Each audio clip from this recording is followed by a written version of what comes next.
night in Athens. And Mike, welcome back in. So let's get to the continuing issue about Georgia and its role with the CFP. Good afternoon. What is your stance on the latest? I was just asking, has there ever been a chairman impeached on one of these committees before? I'm looking at this. I'm trying to look at this from 10,000 feet.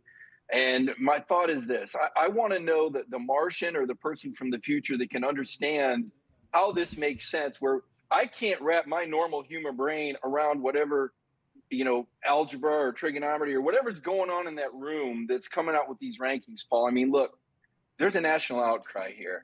When you're trying to tell me that 4 of the top 5 teams in the country are from the Big Ten, I don't have the supporting data for that. Now, you can look at the one-loss record and say, well, they're doing it in wins and losses, but that's not the charge, right? The charge is to give you the best teams in order. So I want to reflect on something that I asked Ward Manuel. He's the CFP chairman, and I said to him a week and a half ago, I said, do you ever consider who would win head-to-head when you're looking at 2 teams? He said, no, that's not part of the protocol. Well, I would have thought that was part of the eye test, right? And then I asked about schedule strength. And the reason that I asked about schedule strength is because Rich Clark, who served 38 years in the Air Force, and he's the executive director. I don't know if you remember, but on the original teleconference, Rich Clark said the schedule strength was going to make a big difference. Here's his direct quote. He said, it's a very important metric.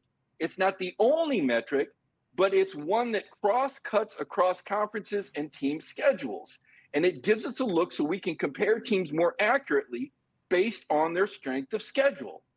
He says record matters, but we're not trying to pick the most deserving teams. We're trying to pick the best teams. Now, I don't know if Ward Manuel was in the room when he said that, or if he understood that that's part of the charge, but that's coming from the executive director. That is a directive that schedule strength would matter a great deal. Now, fast forward, when I asked Ward Manuel the same question, if schedule strength would matter and how much it's factored into it, he said, quote, it is part of the discussion. And if you were in the room, you'd see it's a considerable. I'm not in the room. None of us are in the room. That's part of the problem. We don't know who's saying what. Ward Manuel says if it was just about strength of schedule, the rankings would probably look much different. You think so? So I had asked him about a Penn State team with 1 loss that didn't have any top 25 wins compared to an Alabama team with 2 losses that had 4 top 25 wins. And I got some word salad about, they don't control who they play, except they do. They do their own scheduling. Is that taken into consideration? Well, no, because the schedule is made 6 years in advance. And after all, Paul, you never know when Akron or Western Michigan might have a breakout season in 6 years when you're making your schedule. So the whole thing is insulting. It's a sham. It's bad for college football. It's a bad look. I remember when I used to look back when they had multiple polls in whatever it was, the 40s, the 50s, and we would laugh about it. Ha ha, 5 or 6 people had 5 or 6 different champions. How foolish were those people, 70 and 80? Really, we're living in it right now.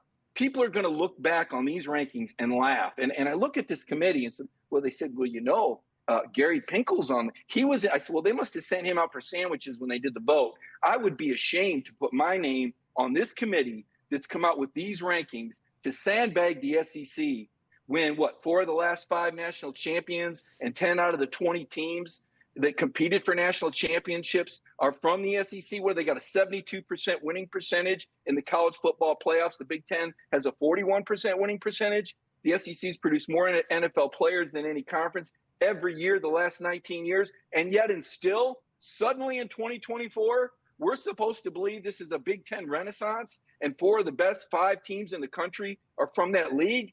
That's hogwash. And I don't understand why we're playing this game, except that, there's people on this committee who may have a vest. I don't know. Is Connor Stallions, is he scouting these games for somebody and giving reports? I don't know. But the problem I've got is that these numbers don't add up and they don't reflect what we're seeing on Saturdays. Talking to Mike Griffith, General Clark sits in that room, I believe. He is the final word in terms of the organization. Let me get to what I think is really going to be where we're all watching on Saturday, Griff, and that's what does Indiana have to do? It seems like the bar's pretty low But take us through how you're going to view the Indiana-Ohio State game.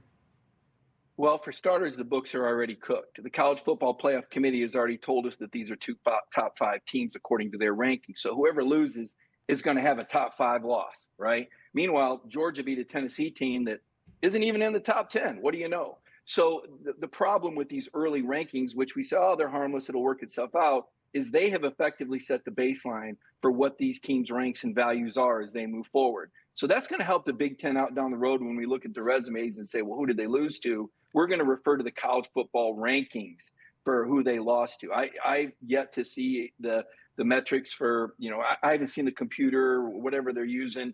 I don't understand it, Paul. Kirby Smart was talking about it yesterday when we're talking about where teams are ranked in rushing and defense and offense. It's relative to the conference. There's not a national scale. It's much harder to have good offensive statistics when you're playing great defenses every week. Conversely, good defensive statistics when you're playing the top offenses in the country. But again, we're dealing with a committee that's playing this game that all wins and losses are weighted equally. If they're going to rely on one-loss record, that's what they're telling us. And Rich Clark told us right from the beginning, again, I refer to him. He said not all wins and losses are equal. And yet still that's what we're seeing. So what do I expect? I don't know. Ohio State, Indiana winner has the inside track to play Oregon. I suppose for the Big Ten championship game, I know Oregon escaped Wisconsin with a 3-point win. I think Alabama went up there earlier this year and beat them by 30, if I'm not mistaken. I know Oregon beat Boise State by 3 points earlier this year. I suppose Boise State now looks like the highest rated group of 5 team. Boise State will get a bye. While we see teams like Alabama and Georgia, and I guess theoretically right now, Ohio State having to play a first-round game. I understand why they put it together like this, and I understand that there's going to be an argument. This is great. It provokes conversation. But the conversation that it's promoting is that college football is messed up and has a system that does not reward the best teams. And it seems like, Mike, I'll ask you this straight as I can, that if you dare to do what you're doing right now, you end up being labeled an SEC honk. I know people have said that about others who have spoken out. So I wonder what happens over these next 2 weeks as this fight continues. And as you say, they have pretty well put the Big Ten in cement. It's not just the Big Ten. And listen, Paul, I went to a Big Ten school. I graduated from Michigan State University. I covered the Big Ten for 4 years. I watched the Spartans and the Wolverines and the Buckeyes and went to all the stadiums. And let me tell you, those are first-class institutions, that I treated great. I mean, college football Saturdays there are spectacular. But you have to refer to the metrics, okay? This isn't a murder trial where we're being told to ignore all evidence outside of what can be brought into court. We've got a baseline. We've got 10 years of college football playoff information behind us. And these teams, by the way, they didn't just wave a magic wand and erase the last 10 years. There's a lot of the same coaches in place. There's a lot of the same players in place. There is some carryover. And I think it's irresponsible not to use that data and not to use common sense. I mean, Ward Manuel has to know how this looks. He has to understand that, you want to call me a Big Ten homer, the chairman is from the University of Michigan. This is the most self-serving set of rankings that I've ever seen. Now, I'll give Ward Manuel a lot of credit. He clearly, doesn't mind criticism. I mean, this is a guy that, this is a tough guy. This guy played football for the Wolverines. This guy was the athletic director through the whole, Jim Harbaugh deal with Connor Stallions and the whole NCAA investigation. Ward Manuel just had his whole school put on trial in the integrity of the University of Michigan. He's had to worry about whether or not that national championship will hold up. This guy's tough. He can handle the criticism. He proved that by being Jim Harbaugh's athletic director throughout that entire scandal. I give him great credit for having that staying power and that confidence to put himself out there. But now that he's out there, the heat's going to come and there's going to be questions. And he has to do more than just say, this is how we see it. We need an explanation. Now, if they want to stay behind the curtain and have this vote, they need to give us some results we can live with. Now, Boo Corrigan, all due respect, those guys did a fantastic job last year. They took a stand. They left Florida State out when they were undefeated. You know why? Because Florida State wasn't one of the 4 best teams. Florida State had a better record, but they weren't one of the 4 best teams without their quarterback. And time has shown that that was the right decision to make. It was tough.